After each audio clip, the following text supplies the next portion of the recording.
দেখো দেখো কি বাজে মেয়ে, ওখানে অন্য বাড়িতে পিকনিক খাচ্ছে আর ওইখানে বসে বসে জানলার সামনে বলে কি দে দে। আই কি লাগে তোর? কি চাই? মাংস? মাংস চাই? হ্যাঁ, অন্যের বাড়িতে রান্না হয় তুই দে দে করিস কেন? দুষ্টু মেয়ে। দেখো দেখো সিসিটিভি আন্টি কি করে দেখছে, দেখো দেখেছো?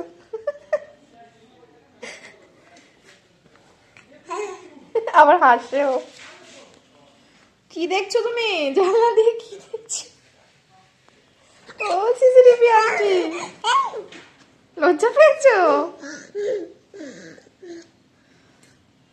ওরে বাবা, খুলে জানলা খুলে দেখবে এখন।